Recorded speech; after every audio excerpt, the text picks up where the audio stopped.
Okay, I think we're ready to get started, everyone. I'm looking at the numbers rolling up. I think we're going to smash the record for compared to the previous two forums. I'm seeing 92 participants. So if that isn't democracy in action, I don't know what is.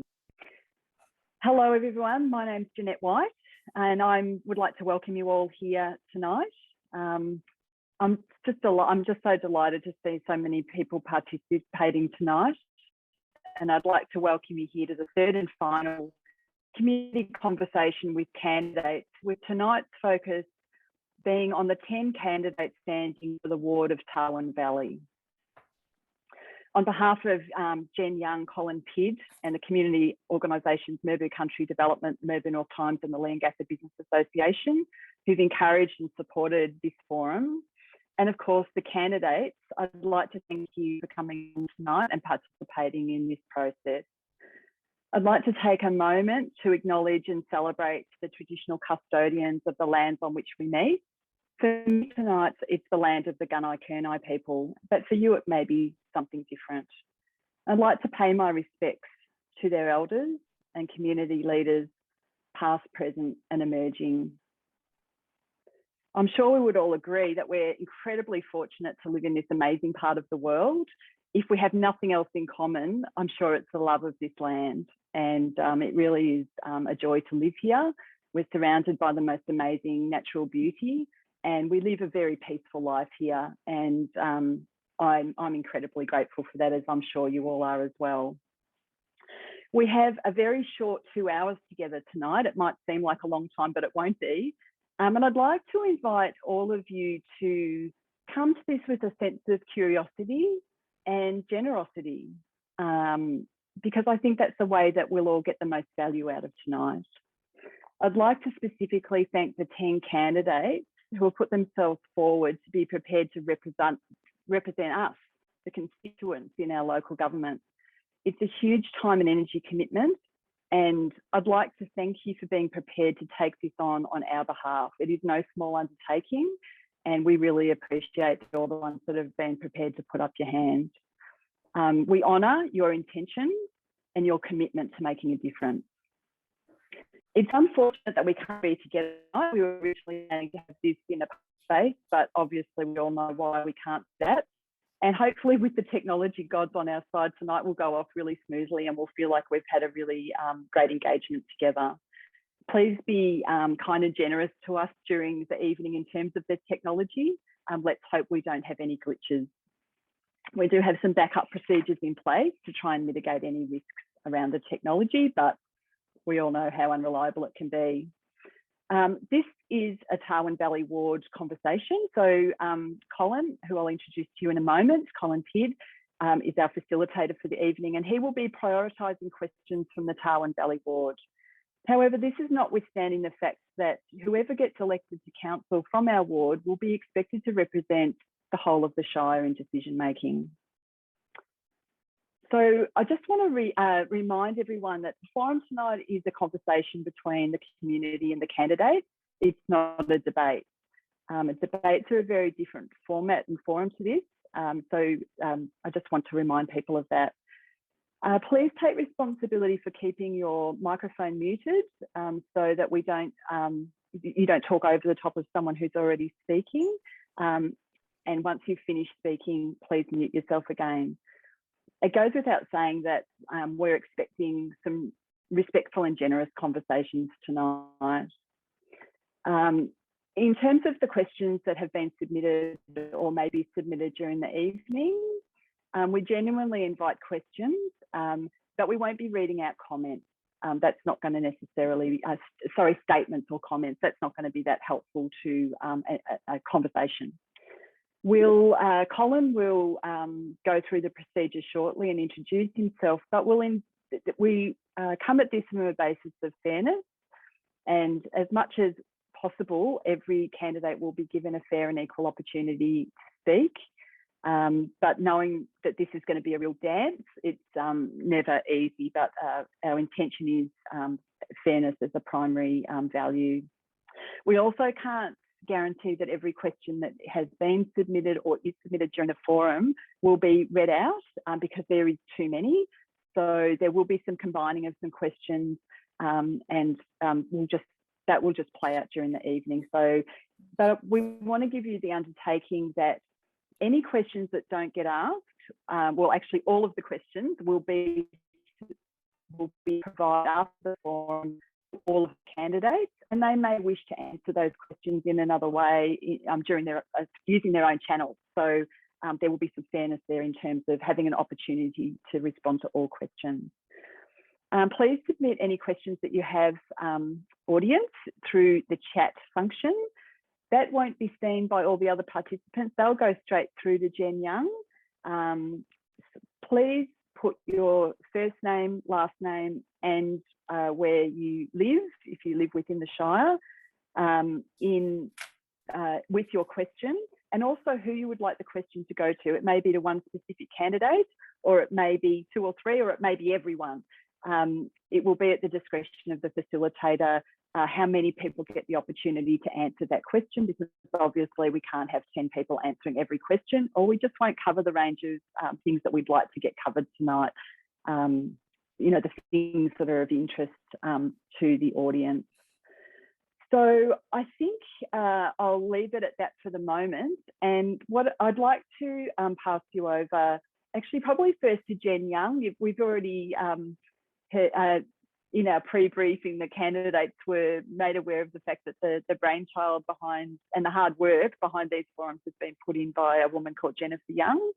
So I'll just throw briefly to Jen and for a couple of words, and then directly to Colin, who will introduce himself to get things started. And you'll see me later on more. Thanks, everyone. Welcome. Enjoy the evening, and looking forward to some really stimulating conversation tonight. Over to you, Jen. Jeanette, thank you so much for the introduction and welcome. Thank you, candidates, for coming along and being so willing to participate in this democratic forum. Thank you to the community members, and we've got 115 here now. Colin Pidd. Thank you. As you can see, Jen and I are trying to stay socially distanced in the same place. I feel it's a privilege to be here. I live in Yannaki. I'm sitting looking out of the window over the shallow inlet as the sun goes down. For me, there could be no better place to be. And thanks, Jeanette. Thanks, Jen. Yes, friends, it's a place to be. It's a place to be in conversation, and a place for us to just really take a breath and a moment to think about what is we share before we talk about maybe how we're different. We will do our absolute best to be fair. It won't be perfect. It'll be what we can do. Any questions that don't get asked, we will send to all the candidates so they get an opportunity to see what's on the mind of the ward and the broader Shire. They can do something about that substantively via newspaper or whatever. There will be some people who feel disappointed because their questions aren't answered. We will also try and get a breadth of questions. We won't just stay down one particular track. So, format's pretty straightforward. We'll give each candidate 3 minutes with a small follow-up question from me. The order's been determined by drawing their names out of a hat. We'll then go into a Q&A, and then we will finish up with giving each candidate 2 minutes to sum up. We made a promise to finish at 9. We will do that. So let's go. So Adrian Duraki, please talk about why you care, why it matters, why you decided to be a candidate in this election. Thank you, Colin, and thank you everyone for joining us this evening rather than watching Midsummer Murders, if that's still on. It's really good to see some familiar faces on the screen. I can only see 25 at the time, but I know more of you are there. There's a well-known Irish proverb that goes, "You'll never plough a field by turning it over in your mind." Now, I'm not Irish and I've never ploughed a field in my life, but I think there is some truth to that proverb. And this so perfectly encapsulates my decision to run for the South Gippsland Shire Council. I grew up and lived on a dairy farm in Poorong for the first 18 years of my life. And it was largely that small town dairy farming community experience that instilled in me a love of this beautiful slice of Australia. I'd like to take a minute to share with you what I see as a better way forward for all of us in South Gippsland. I see a better way forward in the development of arts-related infrastructure and support of local creative organisations across our Shire. A Shire rich in arts and culture both brings in people and brings people together. Two things I'm sure most of us would love to see in our community. I see a better way forward in greater investment and attention paid to innovation and entrepreneurship. All existing businesses started with an idea, and we need to nurture even more of those ideas within our community so we can reignite the post-COVID local economy and build the businesses of tomorrow that are going to sustain this Shire both now and in generations to come. I see a better way forward in protecting and preserving our precious natural beauty that for now still surrounds our homes. No great marketing pitch ever began with, "Come to our Shire, our hills are covered in colorbond." Let's make sure that our children, grandchildren and great-grandchildren are able to look out at the same beautiful coastlines, forests and farmlands that we're so lucky to see now. I see a better way forward for the maintenance of roads, be they unsealed, haphazardly maintained, if at all, or just plain laughable, as in the infamous Kamikaze Corner in Leongatha. I see a better way forward in the improved care for our sporting and recreational facilities. At the moment, when I have a hit of tennis in town, I hit the ball and I have to hope it goes in. I can't see the lines in some areas because they've deteriorated to the point of non-existence, which is the equivalent of playing football without goalposts. I've made it my mission to get to know and speak with all the other candidates here tonight. And I've had, on the whole, very respectful conversations with them. And I look forward to a very healthy debate or conversation and dialogue tonight. So pour a glass of bubbly, get out your popcorn, sit back and relax and enjoy the ride. Here's to a better way forward. Adrian, can I commend you on your timing? It was impeccable. Thank you. Adrian, assuming you get elected, what is it you hope to know more about by the end of your time on council? Good question. I suspect I would, well, I hope I would know a great deal more about what it is like to represent the council, or represent the Shire, I should say, on a broad level, know the ins and outs of how that operates, have a better appreciation of the different groups and organisations and individuals that make up the community. And I've been learning a lot just through the campaigning and through speaking with the people, whether it's via letterbox drops or just down the street, and hearing what's important to them. And it is a very broad range of things that are of import for a lot of people. So hopefully I can learn more about that. Thank you. Democracy, after all, is all about learning. Good on you. Thanks. Lindsay Love, thank you for standing. Tell us what you care about. Well, thank you to everyone that's put this night on and participating.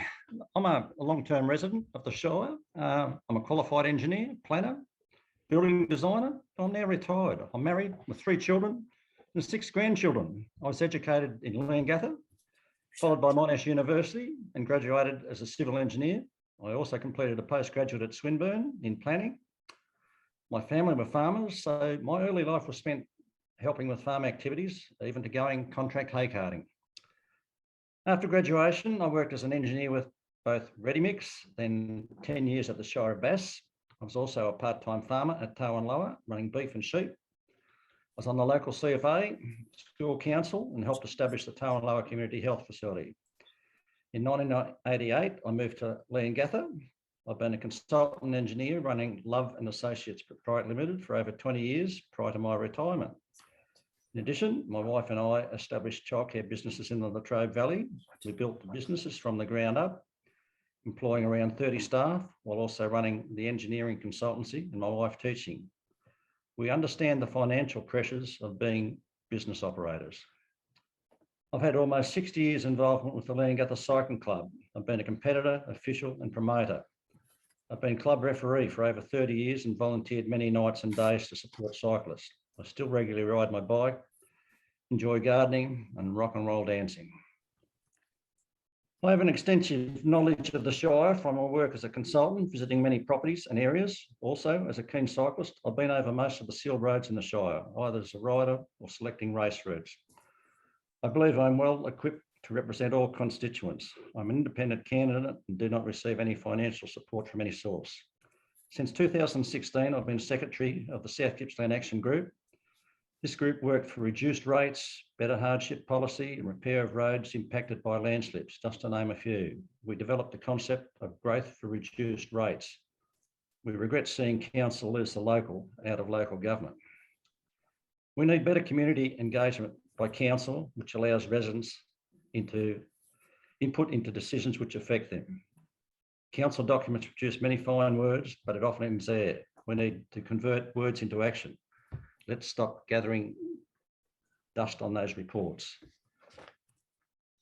Council have adopted an economic development strategy which says 30 seconds.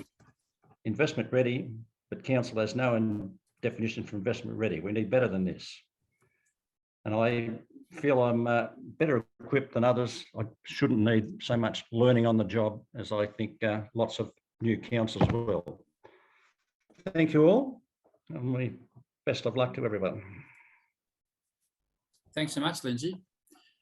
Lindsay, when you talk to people outside of this beautiful part of the world, this South Gippsland Shire, how do you describe our region, our place of work and of living? Well, we've got a lovely, relaxed environment to live in. It's for me, it's great for going bike riding. There's lots of great roads to get on, and it's got some wonderful resources, which I think are not well known to a lot of other people, and it could do with some more marketing. Good on you. Thank you. Thanks so much. Nicole Edwards-Galal, welcome. Thanks for joining us. Thanks for standing. Please talk about what matters to you.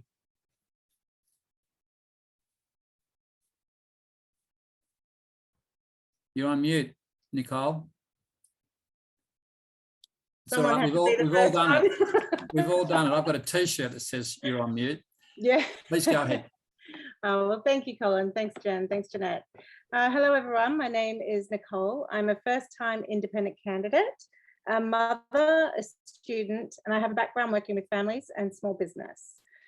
I decided to run for council for a genuine concern over the state of today's politics. Communities should have faith in those representing them, a council representing their interests and behaving with integrity, transparency, and accountability.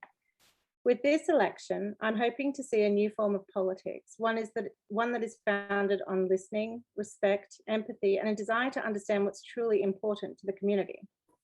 A council that represents the range of voices, opinions, and beliefs of the ratepayers and residents of the whole of the Shire. I really appreciate the time that people have taken to reach out to me, asking my stance on issues. Some have offered words of encouragement. Others have told me that I need to do my research on what the council can actually achieve in regards to climate change. But either way, I value these different perspectives and learning what is really important to them. I've always said that I am new to this. I don't pretend to have all the answers. What I do have is a genuine desire to help and a tenacity for research. If elected, I will be focused on working with the community to serve their interests, not mine. I'm currently studying a Master of International Relations with a double specialty in humanitarian and international law, as well as diplomacy and activism. So my general knowledge sits more at the global level, where the discussion focuses for climate change impacts such as food and water insecurity, land degradation, and forced migration. I'm still working bridging between global and local policy, but I do believe that local government is in the position to make the right choices for the environmental sustainability, affordable food, and ensuring the livelihoods of farmers and their communities in the development and implementation of a climate action plan. We have seen examples set by other councils, Basque Coast being one of them. I personally would like to see more indoor recreational facilities for families with young children. With a growing population and a shift in demographic, we need to transition accordingly with a range of infrastructure that can support the needs of the community. We are rich in experiences throughout our natural environment, but we also need local indoor recreational facilities 30 seconds. for families to take their children rather than having to travel long distances for a day out with the family. Why vote for me? Because I'm honest, I'm resilient, and I'm grounded by my own moral compass. Every decision I make tends to generally be defined by whether I can justify my actions to my daughter if she was to ever ask. This has never steered me down the wrong path yet, and I absolutely love the life we've created in South Gippsland. With all its beauty and vibrancy, this community has welcomed us and given us a place to thrive. It's my time to give back. Thank you very much. Thank you, Nicole. Nicole, on the assumption you're elected, how would you like people to describe the council at the end of your tenure? Oh, I would love to see people feel that they have had a council that listens, one that is more transparent and open and engaging with the community. I'd like to see the approval rates increase because they feel more secure with the council. Thank you. Thanks very much. Claire Williams, welcome. Thank you for standing. Thank you for being here tonight. Talk about yourself.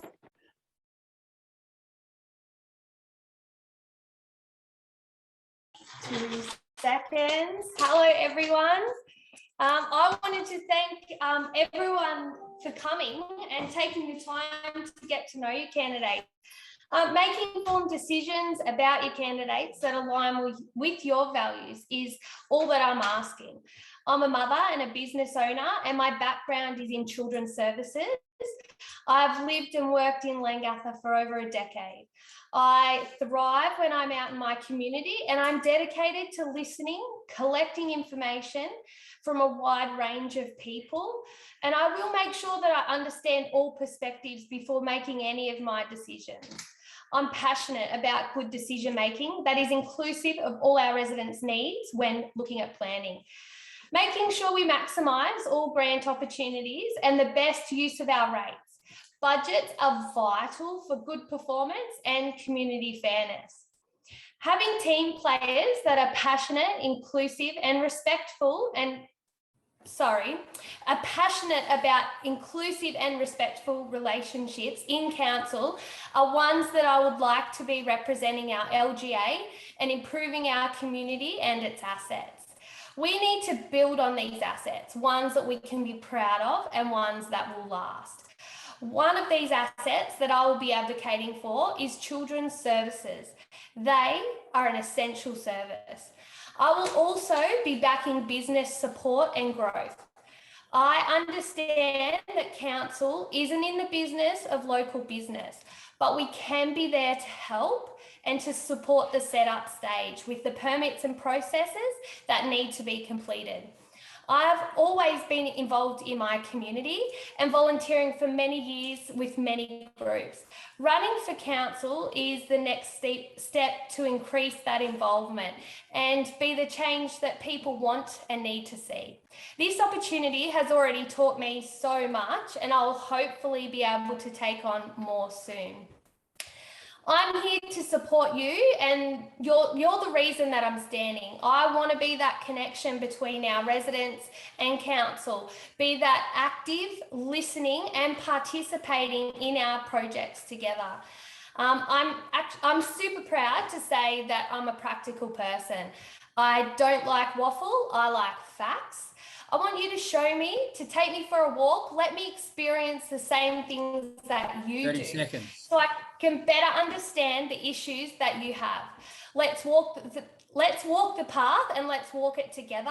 I'm honest, I'm reliable. I have an attitude that is let's get the job done and in the best interest of our whole community, and move on to the next project.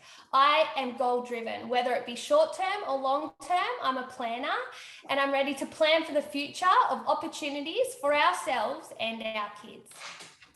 Thanks. Thank you, Claire. Future focus question for you as well. What do you see as possible in 3 years? Opportunity. I want to build on opportunities for our businesses to grow and our kids and their education as well. And I think that there's definitely space to have councillors that are more transparent and bring the community in with them and have lots of representation and look at all different perspectives too when they are in council. Thank you, Claire. Don Hill, welcome again. Thank you. Would you please talk to us about what matters to you? Okay, thank you, Colin. What matters to me is the ratepayer and the people who live in South Gippsland. I see the role of councillor as representing the ratepayer. It's as simple as that. When the community got up in arms about the coal seam gas thing, that was the view of the community. So we put that view at council and passed motions because that was the view of the community. I don't have pet projects. I certainly don't have any vested interests. I have no political career ambitions. I'm retired now. I have no business interests. I just want to stand at council to represent the ratepayer. I want to see changes made to the way council operates at the moment. At the moment, there is no open council. There's no transparency at council. It has deteriorated in the last 2 years to a terrible state where there's no public participation at council anymore. In fact, just recently, the administrators voted to remove the public participation policy. You can't go to council to present to council anymore. The way it was done before was we had 3 public presentation sessions each month. We saw the agenda 2 weeks before the council meeting, so people in the public could see what was coming up. They could present to council if they had an issue. They could talk to councils about it. But now there's none of that. You get the agenda 5 days before the council meeting now. No one knows what's on the council agenda unless they look at it on the website. They can't see it in the paper because it's too late for deadlines. I believe the transparency needs to be drastically improved. We need to have public question time restored immediately. We need to have open streamed briefing sessions. We need to open up council to the ratepayer. There's no need to have closed briefing sessions unless it's of a confidential matter. The other sessions should be opened, live streamed. So if you want to find out about what's coming up at the end of the month, the agenda in the council meeting, you can see the briefings as they happen throughout that month, and you can be fully informed. You will have an opportunity, if you need to contact your council and express your view. I would like to see equitable community spending. It's too focused in small areas and not over the whole Shire. I would like to see the council group work with the ratepayer, and especially to develop the 10-year community vision. That needs to be developed in collaboration with the ratepayers in the first year that we're in council. Otherwise, it gets left to the officers to produce something for the ratepayers. It should be done the other way around. We need to look at shared services, which was thrown out after we were dismissed at council. The staff threw it out. Shared services were going to save us 7% of our rates collected each year. And the government gave council $5 million in collaboration with the other 3 councils to develop that, and it's now been thrown out. 10 seconds, Grace, Don. All right. We need to have a strategy to reduce rates over 10 years. We need to look again at the 0 rate rise that we were about to vote through a week after we were dismissed in the last council, which would have not cut any services, and it would have given everyone a 0 rate rise. At the time, the administrator said this was a very bad decision, and yet since then, 4 councils have done a 0 rate rise. So Thank you. Perfectly possible. Thank you. Thank you, Don. I'm going to ask you another one of those discovery questions.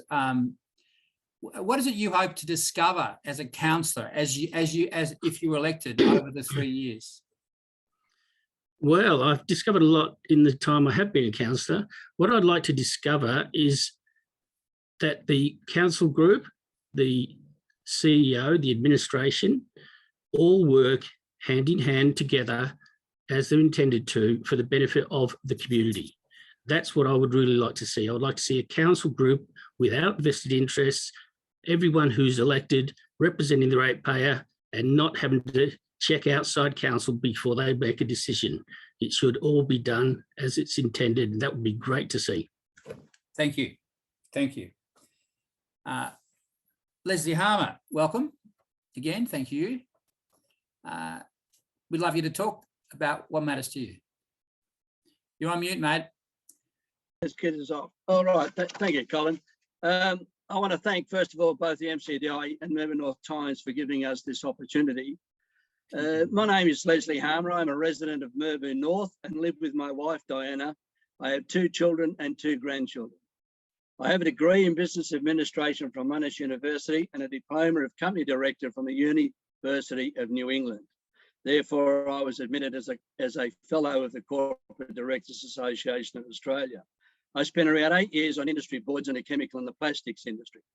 I am retired after spending the last 31 years in the industrial chemical industry in various positions, such as salesman, sales manager, marketing manager, and company CEO.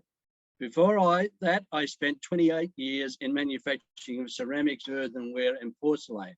And as you'll work out, I started my working life at a very tender age of 13. I completed my degree in 1989. Played a lot of sport, mainly Aussie rules, from the age of 10 to the age of 36. Then went on to play badminton. Took up cricket umpiring with the Victorian Cricket Association in 1995. And I'm still an umpire today and currently with the Leongatha District Cricket Association.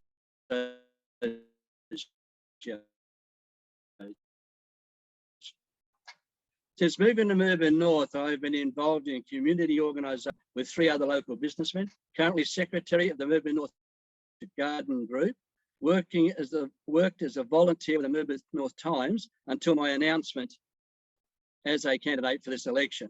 I'm involved with Hope and Help Food for those who are in need of the long-term or short-term assistance run by the Equipped Church here in Melbourne North. As a result of recent storms and floods and their consequences from the local Melbourne North community, I've had discussions with representatives from the 4 churches here in Melbourne North on how we can have an immediate response to the vulnerability of our community. It was evident there was a need for this in the aftermath of those storms. I am standing as a candidate in the ward of Tarwin Valley because I believe I can use my experience in business and life to benefit the community of South Gippsland. It is now time for greater transparency between the local community and the council, and in reverse, where council can only become aware of the community needs, and this is through locally elected councillors. I have been an advocate for the implementation of good corporate governance. I believe this is paramount in the success or otherwise, and a successful outcome in running an organisation. Corporate governance is the collection of mechanisms, processes and relations used by various parties to control and operate a corporation. If you do not have this in place, then bad practices just keep on being bad. Basically what it's saying is that good corporate governance is good business. As your councillor, I would push for greater emphasis on the expansion of tourism within the Shire, particularly the smaller communities that have a lot to offer visitors in our area. I would like to see more towns be declared an RV-friendly town. This has great benefits, such as greater expansion of public publicity, improved facilities for casual visitors. We need better facilities to cater for casual visitors. There's a natural benefit to local businesses with greater turnover and jobs for locals. It's time. Living within our means, time, Les. constant. Pardon? It's time, mate. Okay. Just give you 5 seconds to sum up. Thank you very much, everyone. You're welcome. Thank you. Les, what do you think we can learn from other parts of Australia, other councils? Well, I think basically, I mean, what we need to do is to arrange ourselves, get ourselves organised for the local people. I mean, every council in Australia has a different way of operating. They all have a different need. We need to look for the need of our particular council. We can certainly look at other councils from elsewhere, but I don't know whether that has a lot to do with us. The Shire of South Gippsland is a council that represents the community within, and that's where they need to look at doing. I don't think we will learn a hell of a lot looking at lots of other areas. We need to just look at our local area that we live in and do what we need to do for the local community. Thanks, Matt. Appreciate that. All right. Thank you. Rosemary Cousin. Rosemary, your turn.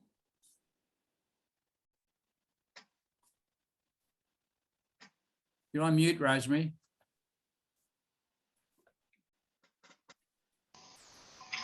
Sorry, thank you very much for this opportunity to participate in this amazing event. Welcome fellow candidates, South Gippsland residents, and of course, pay my respect to the Gunai Kunai and Boonwurrung people as traditional owners of the country. I'm here today to ask you to judge me and vote for me, informed by knowing what skills and experience I bring to council and what I stand for. My husband and I in 2007 set up an organic farm in Allenby South. We were professional people from Melbourne. 14 years I've been growing organic food and producing fine food. So I'm very grounded in the food industry within the Shire, small food producers that are the cornerstone of our health and wellbeing, and increasingly looked to as a driver in our tourism along with our natural beauty. Over the last 2 years on our farm, we've really felt the extremes of climate change, and the variability has hurt our farm production and income. Extreme repeated frosts have dropped our fruit.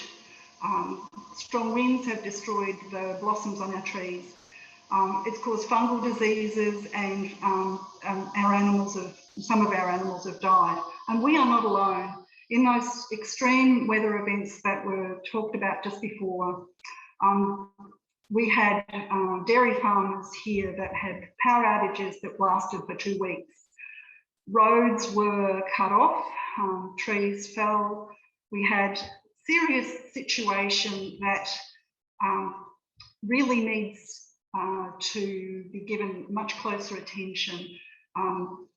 Our dairy farmers, as farmers, we felt that we would join Farmers for Climate Action because it really said to us that they were going to take action. It's the fastest growing organisation in Australia. I'm not talking about this at a macro level, I'm talking about what is happening within our Shire and increasingly affecting the cost and the budget and the services that we provide and the health and wellbeing of our community. But I want to say something really positive. This community has an amazing spirit. I first came to full frontal with that in 2009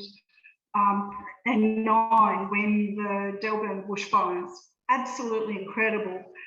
4 years afterwards, for 4 years I volunteered 30 seconds. Thank you. I volunteered with a community forest group here, preserving our forests. I've coordinated bushfire relief for remote areas, and I'm basically committed to helping our community volunteers and pull together. There is just so many volunteers and so many wonderful people that can achieve so much more if we're enabled to work more closely together. Thank you. Thank you so much, Rosemary. Similar kind of question I've been asking. What is it that you hope to learn if you're a councillor? How to be more effective. I think every one of us need to recognise that we aren't perfect and that we need to grow our skills at collaboration and grow our skills in communication. I believe in continuous learning and reflective and deliberative government.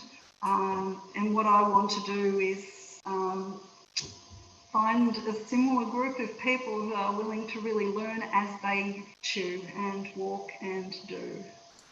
Thank you, Rosemary. Fantastic. Good on you. Andrew Corcoran, welcome. Good evening, Colin and everybody else, fellow candidates. Also, my respects to our First Nations community.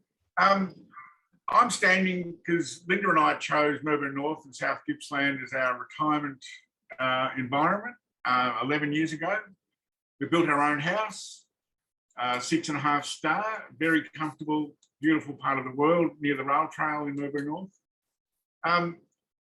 I come with a lot of experience in the public service, federal public service, 10 years as a youth worker, 11 years on school councils, both my kids' schools and as a youth worker representing the sector. I've worked with the Hume City Council, City of Port Phillip, St Kilda Council, and I have, I think, a really good understanding of the social services that councils offer. I think for South Gippsland, we obviously are an agricultural shire. We need to be promoting our farming best practices, helping our farmers transition to the new world order, if you like, of zero net emissions by 2050 at the latest. We also need to promote tourism because I think it is the cleanest industry that we can get in local employment. I like the idea of an RV-friendly shire. I like the idea that we work with our smaller towns, that we've got fantastic assets, not just in the Tarwin Valley ward, but across the shire in terms of the rail trails, the natural beauty of the prom. And I think we need to be promoting that ourselves as the gateway to the prom. Most of this ward, most of the whole shire, in fact, is within 2 hours of Melbourne. And I think we need to really capitalise on that. I think we need to develop the arts. We need to develop the resilience of our infrastructure. The recent storms we had showed that we're very vulnerable. Like we were without internet for over a week, phones weren't working properly. And I just think that type of infrastructure really in the 21st century should be much more reliable than it was. I think our roads need a lot of work. There's a lot of things like the lane markings, places that need slip lanes for right-hand 30 seconds, Andrew. I think that corner in Leongatha is just waiting for someone to die. And I think until that happens, no one's going to do anything. But I just really feel as a council, it has to become a priority. South Gippsland Highway gets a lot of attention from the state government. I think the Strzelecki Highway needs the same. And really, as a councillor, I will be a team player. I'm coming in as an independent. I want to make a contribution to our new community, and I think I can work with everybody. I've been really pleased to get to know the other candidates, and I look forward to answering any questions. Thank you. Thank you, Andrew. Andrew, as a councillor, as in any level of government, part of the job is advocacy. What would you say are the big strengths of our shire and our region? Well, I think it's one of the food bowls of Australia. I mean, Victoria, 3% of the landmass produces 28% of the food, 60% of the dairy. I think we have, with such natural beauty, I mean, we're not far from Phillip Island, we've got the prom. The Strzelecki's, we chose this area deliberately, second highest rainfall in Victoria after the Otways. We need to be promoting that we're clean and green, but we are economically self-sufficient, but we need to build the infrastructure. Thank you. Great. John Schelling, welcome. And thank you.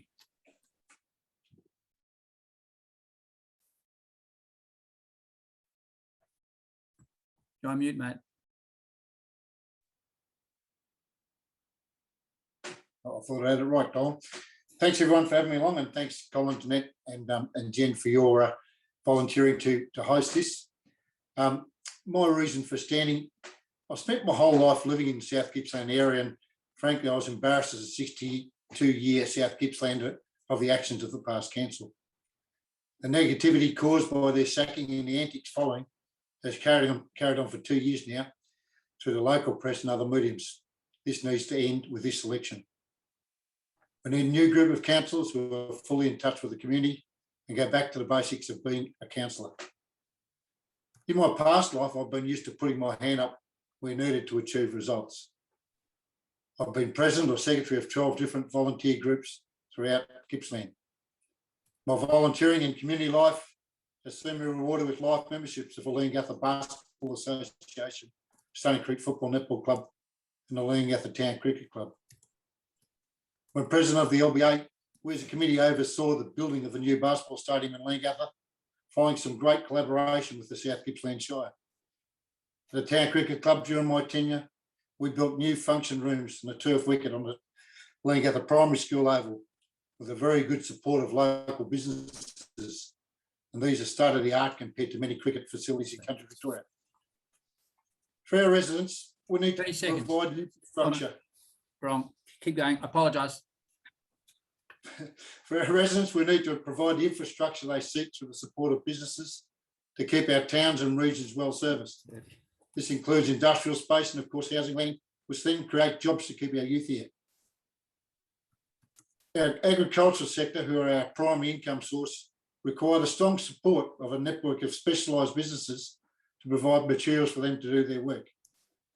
We also need more housing and tourism to add to our rate base, which will in turn add to the funds to bring on better infrastructure for us all.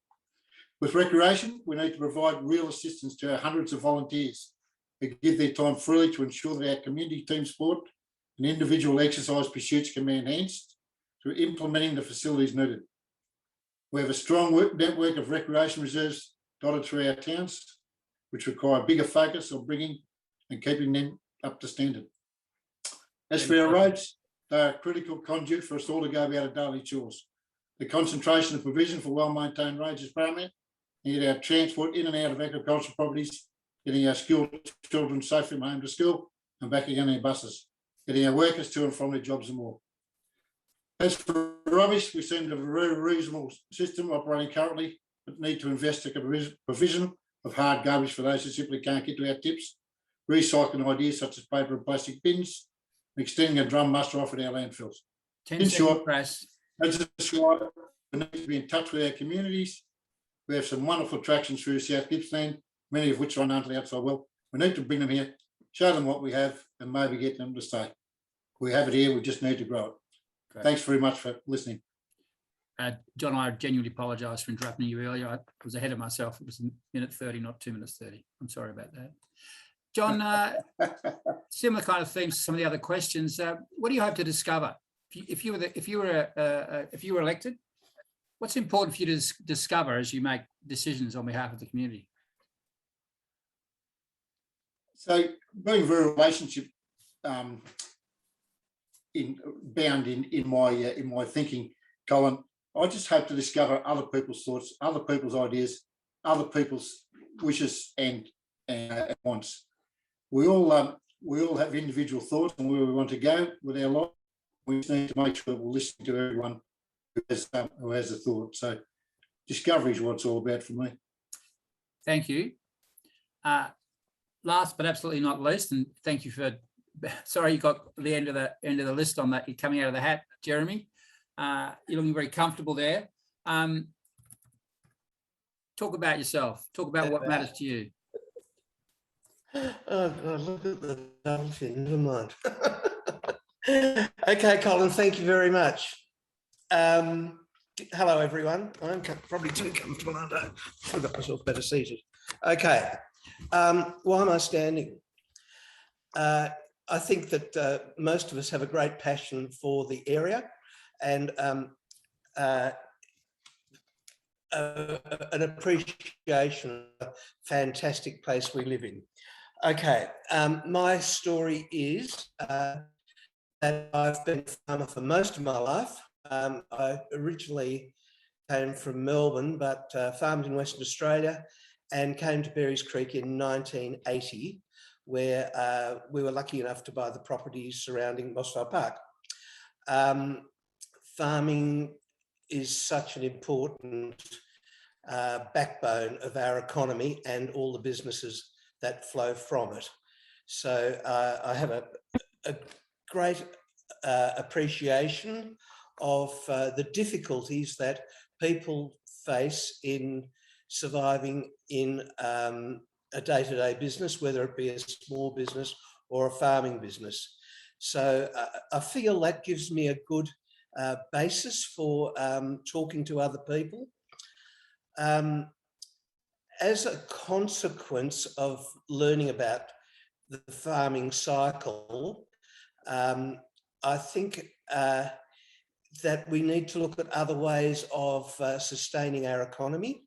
And that's why I look at the visitor economy as a very good adjunct for helping people in bad times, keeping employment and things like that. So, so that's why I've focused quite strongly on the visitor economy and the arts.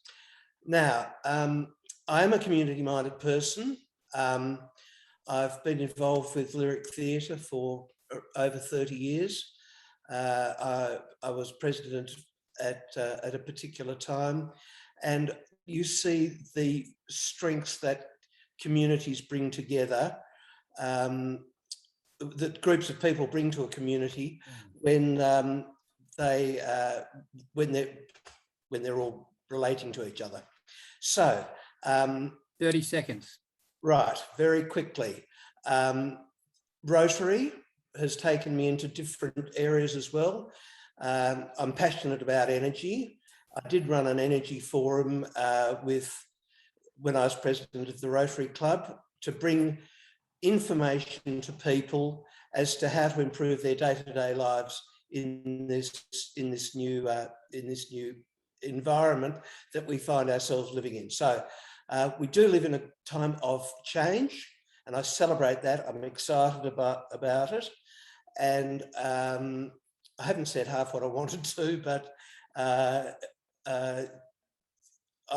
would love you to vote for me, because I'm a person that is community-minded, and I just want to see a council that has a good distribution of gender. Thanks. And age. I'm sorry, gender and age, and a good mix of people that can work together.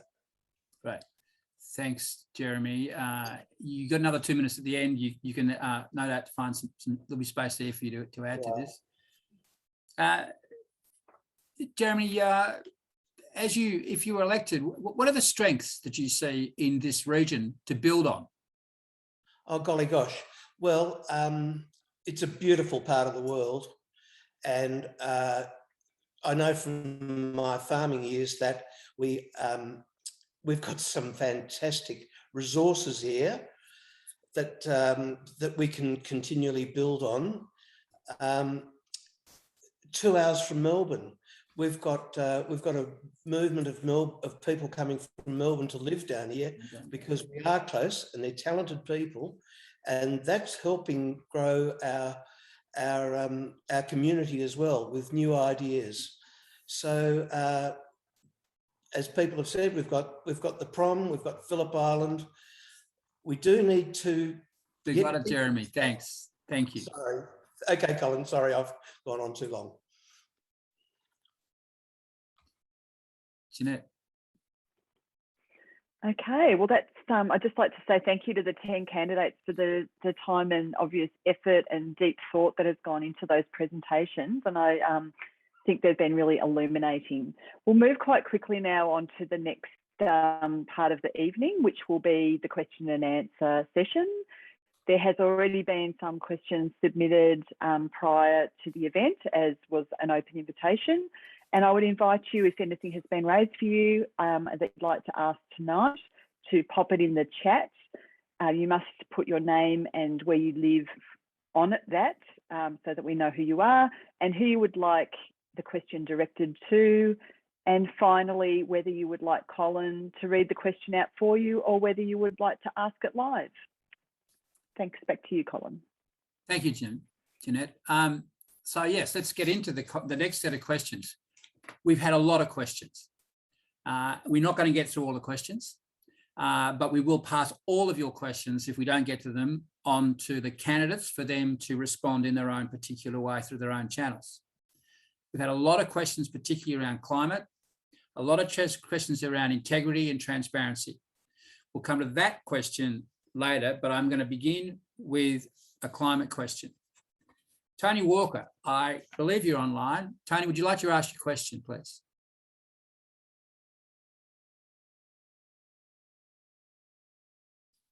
Tony, are you with us?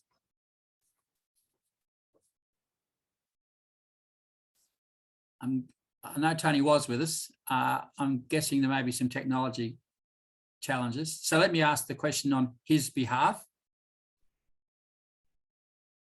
You there, Tony? Yeah, I am. Sorry, I thought you were going to ask the question and I don't have it in front of me, Colin, so please do go ahead. All right, so at least we know it's a real question from a real person, even though it's my voice. Okay, I'm going to read it as written. You have all agreed to abide by the Council Code of Conduct, which includes the principles of good governance defined in the Local Government Act 2020. Two of these principles are the economic, social and environmental sustainability of the municipal district, including mitigation and planning for climate change risks, is to be promoted. Priority is to be given to achieving the best outcomes for the municipal community, including future generations. The question is, what specific actions will you pursue to help South Gippsland Shire transition through the climate crisis in order to preserve our region for our descendants? Who would like to answer that question first? Hand will work. Rosemary, thank you. Then Nicole. Then Don. Then Andrew. You're on mute, Rosemary. It bounced back, sorry. I'd very much like to see a climate and a biodiversity crisis declared. And I think that the Stress Lucky Ranges is beautiful, but it has been far more beautiful in the past and needs to be improved. And we can do that. We can build our communities into a new way of dealing with climate. A couple of people have said after the climate emergency, after the climate crisis, it's not going to be that simple. It's going to take a lot of time and work and effort to get our communities resilient. And I'd like to work with the CEO and the councillors to work through that implication across the whole of the council activities. Thank you, Rosemary. Again, if we could keep our answers brief enough so we can all get more of a chance. And Nicole. I agree with Rosemary. I mean, I have said too that I would vote to support the declaration of a climate emergency and push to get an action plan for South Gippsland Shire, making informed decisions based on all the work that mine's better informed that mine can offer. I'd like to work with them. Thanks, Nicole. Don? Thank you. The Local Government Act 2020 has introduced a compulsion on councils to consider climate change action in everything they do. So it's not so much that we have to go to council to put forward particular ideas from the community, although we should, that's our role as representing the ratepayer, but it's already enshrined in legislation that the council has to act along this. So councillors need to work with the administration on this matter and just check and make sure that everything that's being done can be done as per the rules of the law and as per the desires of the ratepayer on this important topic. Thanks, Don. Andrew? Well, my thought is that we've got to work with our farmers. We have to help them get to the point. We need better public transport, for instance, something that would reduce private car usage as a way forward. We need all of our towns, you know, maybe we need the fourth bin, remove glass, the food into the green waste. There's all sorts of things like that that we should be doing and that we can be doing that are within our budget and scope to get prepared for the future. Thank you. Les? Yes, I think there's a lot of talk about what we should be doing and the benefits of everyone, but I think what we need to be doing at the moment is that there is a climate council policy from the council in place, but we need to make sure that what that is it actually happens. A lot of talk goes on, but not a lot happens in some instances. You know, and we need to look at in our planning for the climate future. We need to look at down the track, not just the next 1, 2, or 10 years. We need to look at where the effects will happen within the next 10 to 20 years. But it has to be overseen that what we put in place to happen actually happens. That's what we need to do. Thanks, Les. Claire, and then we'll go to Adrian, then I'm going to move to another question. Claire. Hi, great question. I've had this one pop into my emails a lot, and I've had a lot of time to think about it. I do think it's important to take on these perspectives, but if I was to act for a declaration, I would like to see a lot more collaboration from our community in the ways of petitions and rallies. I know that Bass Coast got, I think it was 1,000 people sign to move towards this declaration. And when you're looking at budgets and stuff, we've got to support this declaration by making these small steps in council, which we should be doing anyway. But I would like to see as many residents as possible going, yes, I want to support this, I'm a part of it. So then we know that we're representing the majority. Thanks, Claire. Adrian, and then I'm going to go to another question.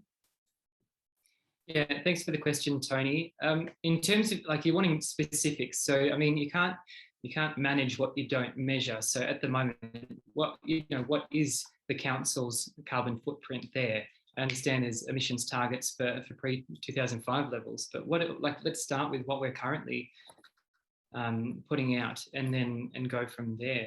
So an audit is a specific action that you could take on that, so we can have a base level of where we're going from. We could increase the number of electric vehicle charging stations throughout the Shire, which I believe is already happening. They're in 3 towns at the moment, in an area with roughly the population of about 30,000. So that's 1 to every 10,000 at the moment.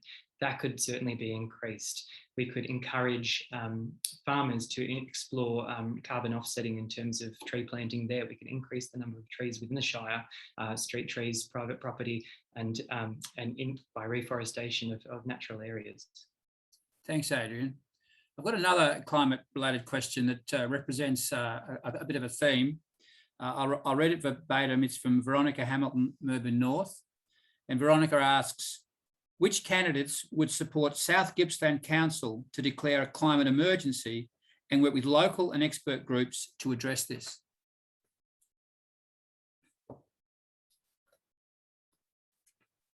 Nicole again, go back and then to John. Yeah, I mean, I've made it pretty clear that I would support the declaration of the climate emergency. Right. John? Yes, I believe that we need to, as Claire said, we need to have more information on, is this the way our community wants to go? We've come a long way in the last 50 years on how we've cleaned our place up. And yes, we need to plant more trees. We need to do a lot more for our environment. But at this stage, it's still a small group of people who are pushing this agenda. And I think we have more important things to look at right now. Thank you. Andrew, and then we'll go to Adrian, and I'm going to go to another question. One reason for this, I think there's 32 councils already declared it in Victoria. There's a lot we can learn from them without us having to reinvent the wheel. And I think that is something that we should be just looking at. We don't have to be the repository of all knowledge. We can learn from what other people are doing and implement the best suggestions. Thank you. And just because we've got a lot of climate questions, I'm actually going to hear answers from everybody here that put their hands up. Adrian, and then we'll go to Rosemary, Claire, and Don. I think you all had your hands up. Sure. Look, Greta Thunberg, arguably one of the world's most well-known global climate activists and icons, has recently in the media said in a very famous speech now, blah, blah, blah, net zero reductions, blah, blah, blah, climate change emergency. She laments the fact that there is a lack of action and we're left with meaningless words and targets. So I'm more interested in action on the topic rather than symbolism. And as I outlined to the previous question, a number of specific actions that you can take. About 80% of the people I've spoken with in the community just while campaigning, and that's hundreds of people, about 80% don't support the use of the terminology climate emergency.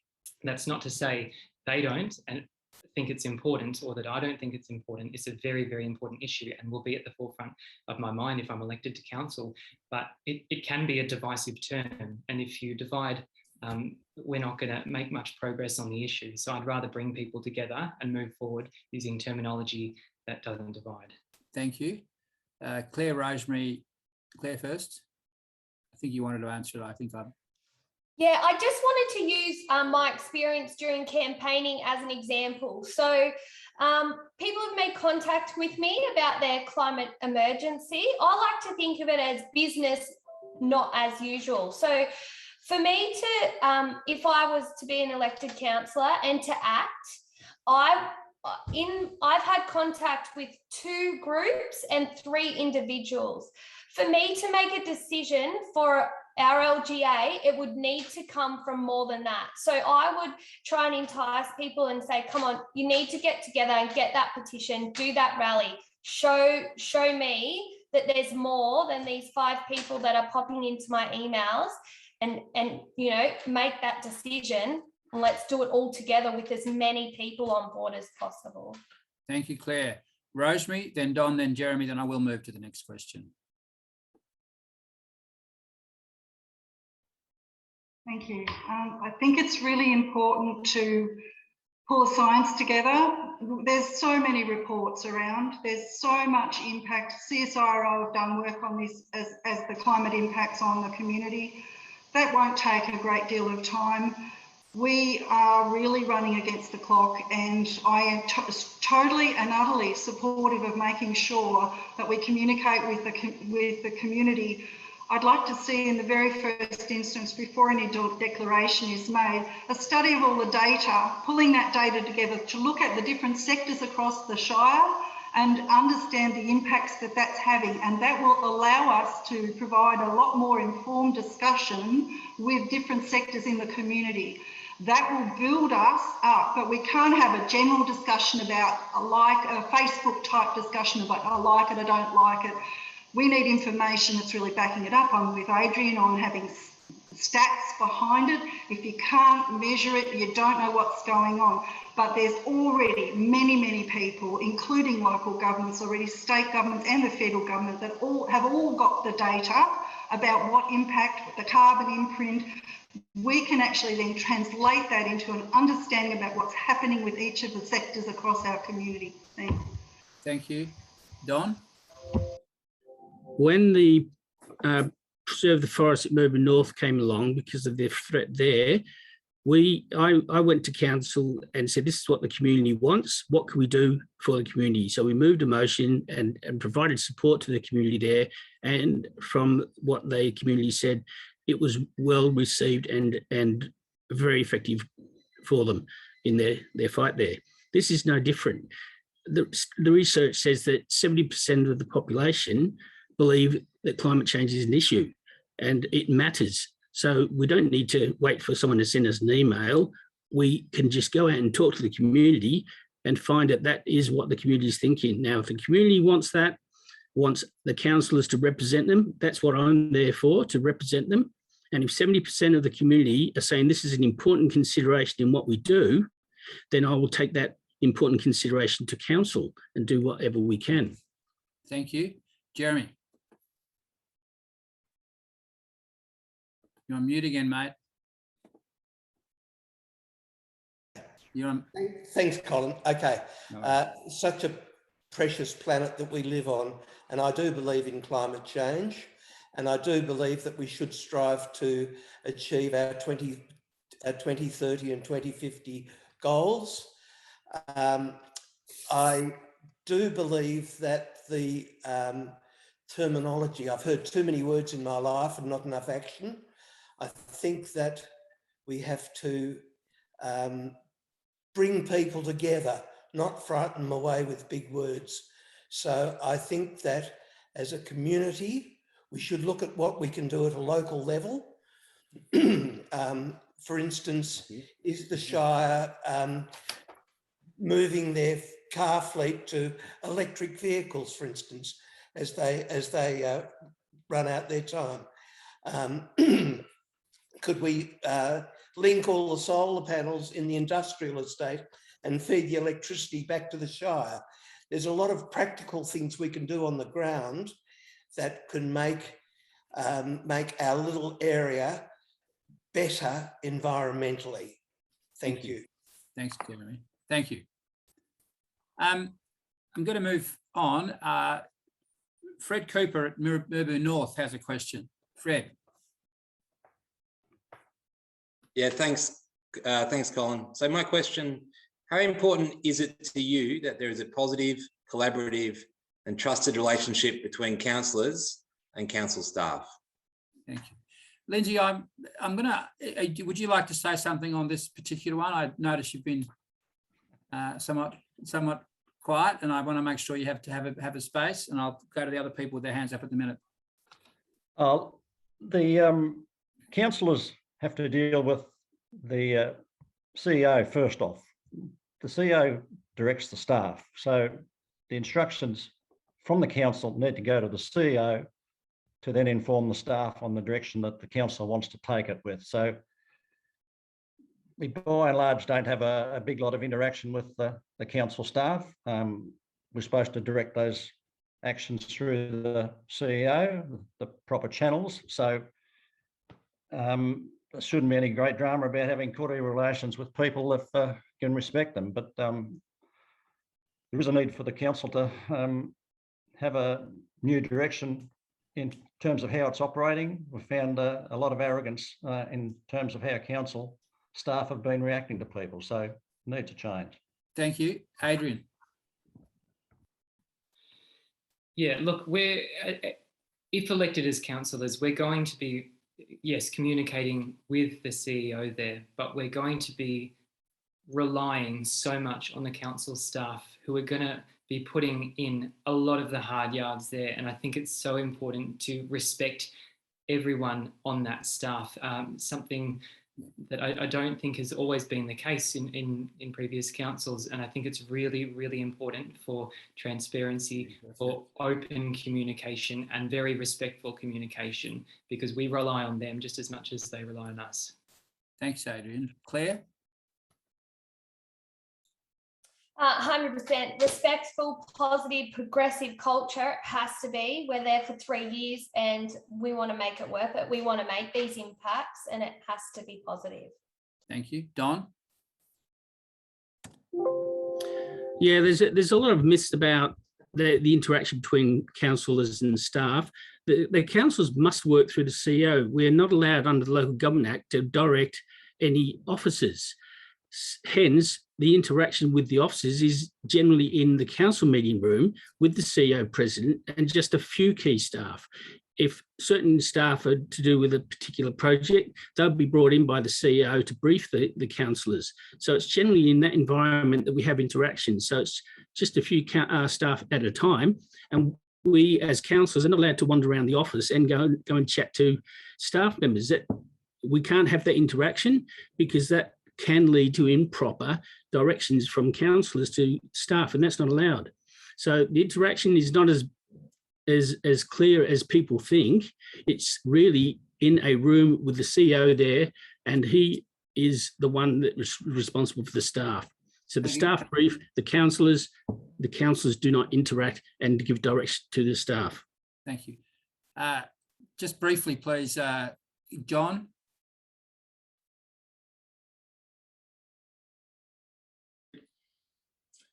You got me now? We've got you, but we haven't got your picture, but that's fine. Yeah, what's Got your voice. Yes, sorry. Here we go. Yes, I believe that relationships, and I'll talk more about this shortly, but relationships breed trust. And if you have good relationships with your other councillors, you're going to have trust. Also, through the CEO, we need to encourage her to bring good relationships from the staff to the community. And that's going to increase, that'll bring trust for us and trust for the whole community.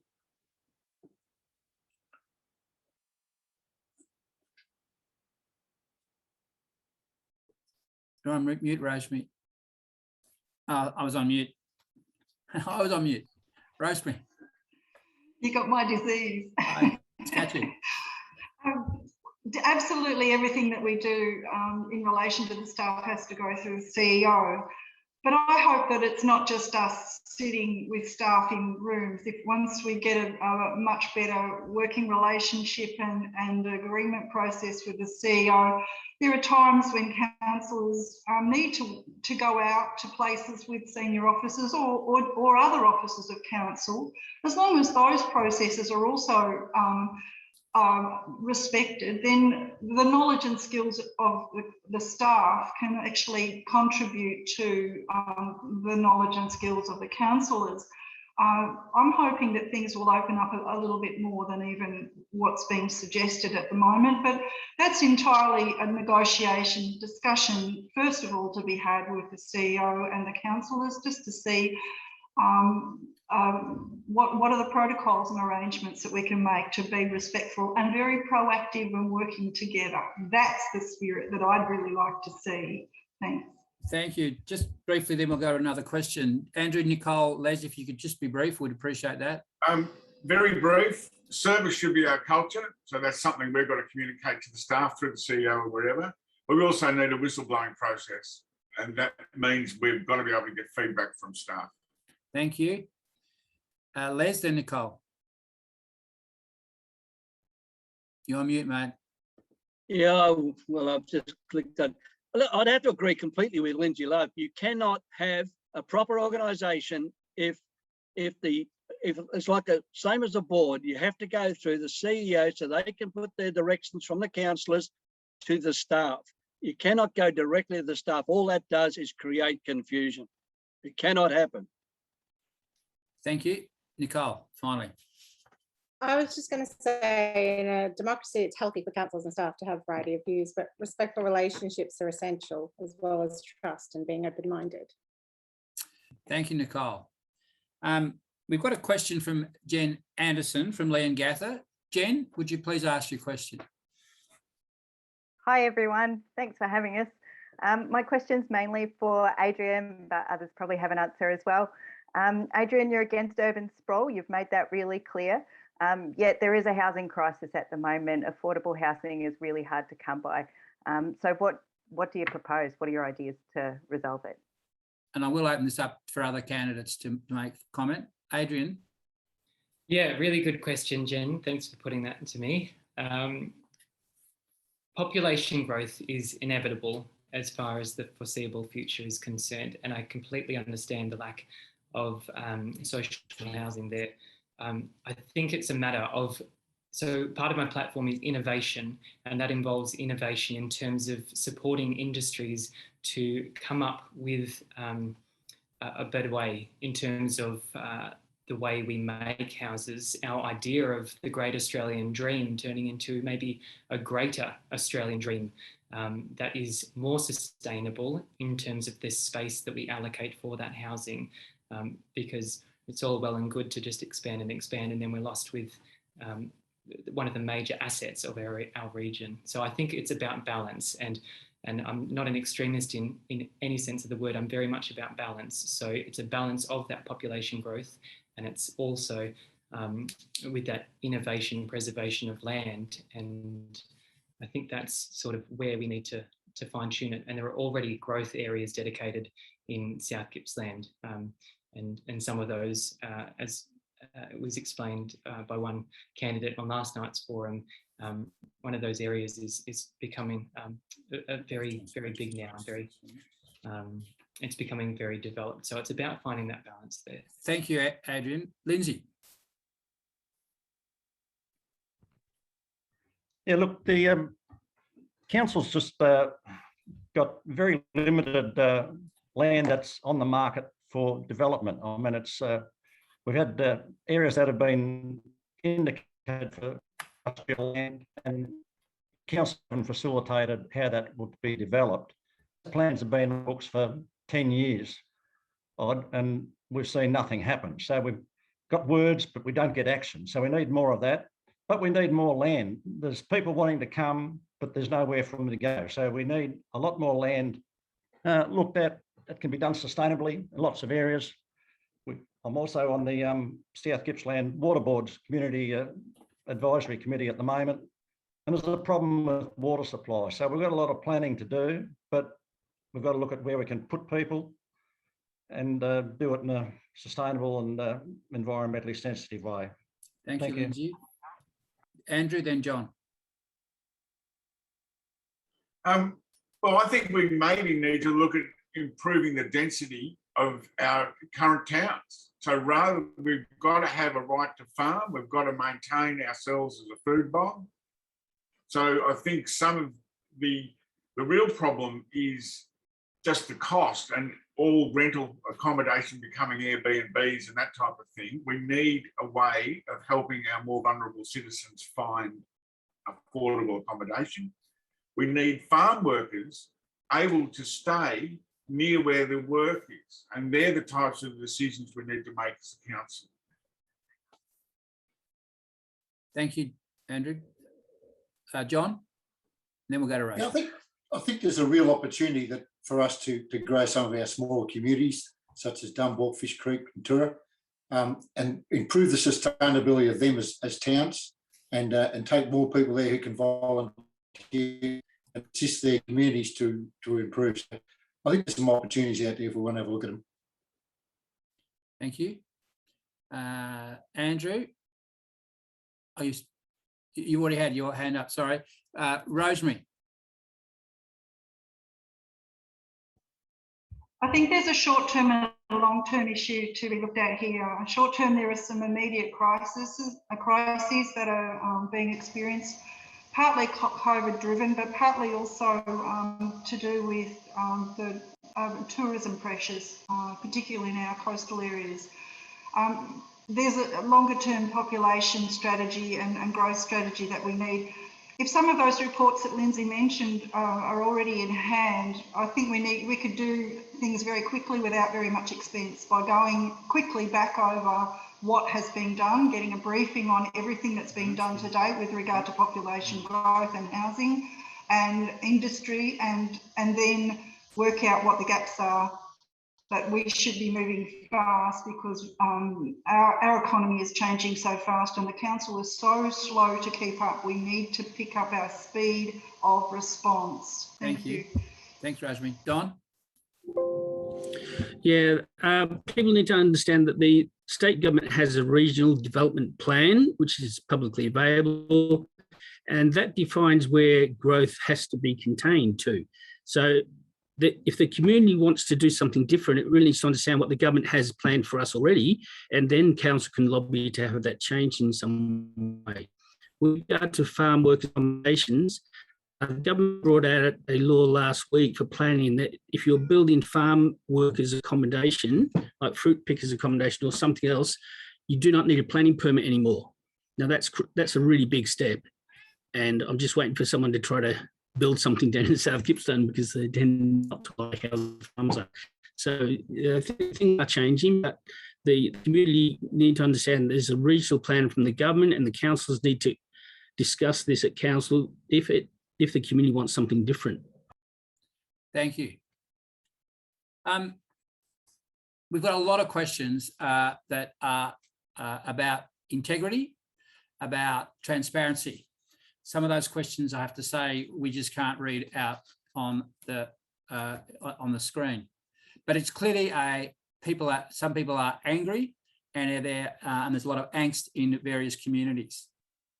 I'd like to ask each candidate, what is their willingness to be genuinely transparent, both in the campaign process and in the process of governing? And what is it that you are prepared to promise to the people on this call? I will start with Don. You put your hand up first.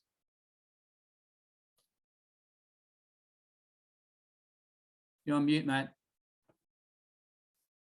On the screen, so I don't know where. You good now? Yeah, no, I don't know where I am. All right, I'll just talk. I can't see anything. This is crucial, I believe. The lack of transparency in the current council is oppressive. There's no reason for it. Decisions have been made and no one knows whether decisions have been made. Within 3 months of the election, it'd be possible for the council group to completely open up council meetings. Council presentations can be reintroduced, public presentations reintroduced. You can make briefings open and live streamed. Going back 2 councils, we tried to get live streaming introduced in that council, 2012 or 16. It was voted down. In the next council, we got it up in the first 3 months. There's no reason most briefing sessions can't be open and transparent, including some planning sessions. In some places in England, for example, planning meetings are conducted in public. You can turn up and watch and view and see whatever you want. Now, there's too much that's decided behind closed doors. It's not needed to be done that way. And if this one small area is, or it's a big area, is looked into, the customer satisfaction ratings will go up enormously, because most of the comments in the community are council is just too secretive and they won't inform the public what's going on. So this is a massive change that we can. Thank you. Don, I want to follow up, and I don't normally do this, but there's a lot of the questions are around candidate integrity and transparency. Your point made about the council is well made. What about as a candidate? Well, that goes without saying. We as candidates and councillors have to be completely transparent. I believe that if any councillor, any candidate is elected to council, any permit application they put to the council during their term should be made publicly available. It should not be a case of, well, permits, you apply for a permit, you put it in, and it's no one knows about it. Councillor, I think all of those permits you apply for should be in the public. I myself will commit to putting in no permit applications in the next 4 years if I'm elected. I've only ever put in applications for 2 houses. One when I moved down here to build on my first farm, and the farm I've moved up to in Murphy North, I built a house here. Okay. I believe that all councillors should be completely open with regard to that area of planning. And I would put any permit application should be public if they're made by a councillor. And I will commit not to doing any sort of development permits at all as my time at council. Thank you. Lindsay. Yeah, look, I'd like to see the meetings and briefings all open and recorded, so there's nothing hidden. I'd like to see some action on freedom of information activities at the council. At the moment, people put stuff in and it's very hard to get a response out of council. There's been some that have been basically going around the blocks bashing to get an answer for 2 years. And so I'd like to see questions at meetings. In regards to personal integrity and openness, I'm happy to disclose things. For anybody that's wondering, I've got a development application that's had a notice of determination to grant a permit already at Nyora.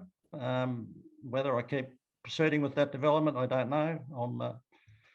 I'm still working through that. It's at VCAT, so I'm happy for anybody to see what I'm doing. Okay, thanks. I am going to ask every candidate around this notion of personal integrity campaign and as a councillor. And Nicole.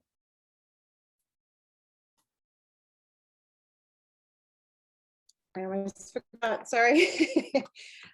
So I agree that the council meetings and briefings should be opened up. I believe in community consultation and releasing agendas a couple of weeks in advance. I also believe for integrity, we just have to follow through with the plans that we're making, follow up and keep the involvement going. I will always be open and honest. If I can't answer a question, I'll say I can't and I'll go in search of the answers. I have tried to respond to every email that's come my way. Some have taken me a little bit longer because they're a little bit more in depth, but I do generally try my very best to follow up on each and every one of them. Let's go to Rosemary. Thanks. It's just there's just 2 brief points that I'd like to make. Firstly, previously we talked about the difficulties of telecommunications, long periods down. The election campaign is a really amazing time for council law's perspective to meet the community. We need more opportunities where there is direct council law interface, not just on I've got a gripe or I want a development application through, but genuinely involved in consultation with the communities. Zoom has been fantastic. I hate Facebook, sorry, but there has to be a revision of the internet, the website of the council, and there's lots of people out there that don't have the internet, and we have to really lift the way that we communicate. There's older people in the community who don't know how to use all of that stuff, don't have the technology, and we've got black spots everywhere. So we really need to do a complete revision on our communications plans and how we relate to people. I just think that's not an easy answer. In campaigning, I've been botted, my emails have gone down, someone's been hacking my Facebook page. That's not nice. I don't know how to deal with that. I'm not good at Facebook anyway. I don't know how to handle that one. And I just really don't like the shaping up of two factions in the Shire already through the how to vote cards. I think I'm really going to be asking people to not go on how to vote cards, just make up your own mind based on what you see tonight and what the candidate profiles and messages are. So it's very much against going down that polarisation. It's already starting to take shape and it worries me enormously.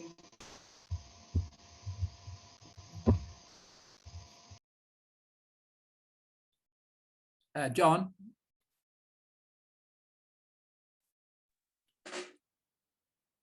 Thanks, Cole. I have nothing to hide. I have no hidden agendas. Transparency is the key to good relationships and good communication. Live streaming is important, and it's become a medium now that a lot of people use, and so I'd be in favour of that as well. Thank you. Jeremy.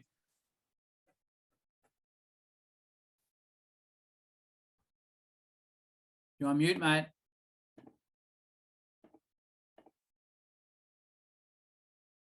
Jeremy, you're on mute. Thank you. Thanks, Colin. Transparency and integrity are vital to my self-respect. So obviously, I would put myself forward as a person who would really try and carry integrity into the council chamber. I think there'll be, I'm puzzled why we've got to this point. Historically, I can't see that it's all happened in the last 2 years, but that's just my point of view. Anyway, yes, and I think social media is part of our life. I don't really like it, but it's going to be there and people watch it. So thank you. Thanks, Jeremy. Claire? Yeah, it sort of baffles me, this transparency thing. It shouldn't even be an issue, really. We should all be open books. We're making decisions for our community, so why aren't they a part of it? They should know what we're doing. We should be going to them and making councillors and our meetings accessible for all of it. It's a must. We have to do it. Thank you. Adrian. Yeah, thanks. So the question was basically around integrity and what we can and promise to do there. And you've sort of got transparency on the one hand and you've got integrity on the other. In terms of transparency, I understand that, that's really important at council meetings. However, we can't open the floodgates and ignore that some issues are sensitive and there are privacy concerns to be respectful of and appreciative of. So you don't want to throw the baby out with the bathwater, so to speak, and lose sight of what's important there. On the integrity side, we're talking about personal traits, characteristics, values, principles, and it's a matter of not just when it relates to planning permits, not just when it relates to meetings. It's about how we hold ourselves and carry ourselves as councillors through interactions with the CEO, with council staff, but also with community citizens, and most importantly with each other as well, if we're to have that level of function that we need on council to work effectively as a team and actually make positive change happen. And it's not going to be there if we don't have that integrity or honesty. Thank you. I repeat, there were lots of questions about integrity for both around the campaign and for future, and also, as I said, a lot of angst and anguish around that. We will send the questions out to the candidates. We're coming up towards the, oh, Andrew, didn't I get to speak to you? Hi, John. Thanks, and Les also, I think. Oh, I apologise. Yeah. Good. Please go ahead. Oh, Les, you were up first. Hang on. All right, then. Thanks very much, Andrew. I think that, I mean, as I've been with everyone I've spoken to during this campaign, is I've been absolutely open to everyone on my thoughts on everyone. Not always, people don't always agree with what they're saying, but I've told everyone, and I will be if I get elected to council, that I am available for everyone in every aspect of my business with council. And I will reflect that back into the council itself. I strongly support most of you folk who want to throw open the council meetings, because it is a public forum. We're dealing with the public, we're dealing with the community. And it has to be that the community needs to be able to ask relevant questions pertaining to them. So throwing open council meetings I would certainly support. But as I said, I mean, I would throw, what you see with me is what you get. Some people don't like it, some people do, but at least you know what you're getting. Thanks, thanks, Les. Andrew, thank you for. We've had a little analog technical failure. No worries. My fault. Okay. Well, for me, we've got to be open and transparent and honest. I just think I'm not going in with any agenda other than to try to serve the community. But there's a few things we can do. We talk about some less technical Luddites, if you like, in the community. Well, let's start the council newsletter again. Let's make council briefings available to people. Let's move the site of council meetings so we go around to the different towns. It's not all in Leongatha. So I think it's those types of approaches to make ourselves more accessible. And what's wrong with ward councillors turning up to, you know, maybe once a quarter if there's a market on in a particular town, the councillors turn up once a quarter to that town for the market so people can talk to them on an individual basis. Thank you. Thank you. And again, I apologise for not including the last two. I was intending to. We're getting quite close to time. There are questions that are unanswered, which we'll send out. If any of the answers weren't, any of the participants, sorry, any of the fellow residents felt weren't answered, I invite you to use the newspaper of your choice or whatever to continue to pursue your questions. So we come to the end. We come to the last summing up, and the order as was from the hat, and we'll begin with you, Jeremy. 2 minutes.